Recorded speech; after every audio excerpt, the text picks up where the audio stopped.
came out the age of 15.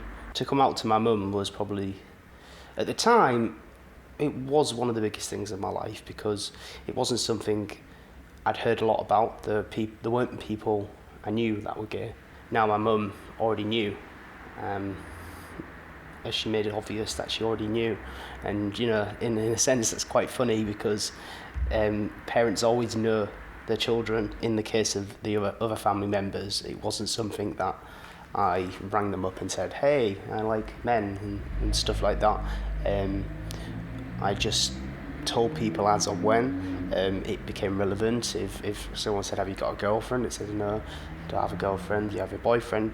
Yes, I do have a boyfriend. I did have a boyfriend after moving to Newcastle who couldn't accept the fact that I like women as well, and used to force me to tell him I didn't, and that was quite distressing. I find that it's more difficult to be bisexual than it is to be gay, so in a way I just tell people I'm gay because it's easier, you know.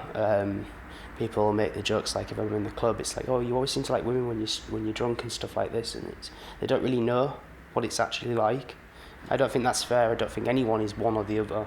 I think everyone's kind of just themselves, and there doesn't need to be labels for it. There is that struggle between sexuality, and I think, you know, sometimes it's not as bad as someone, you know, hiding their sexuality their whole life. I could not imagine what that was because it was bad enough when I did, but I feel like I'm going through a little bit of a crisis because I don't understand it, and there doesn't seem to be much about bisexualism.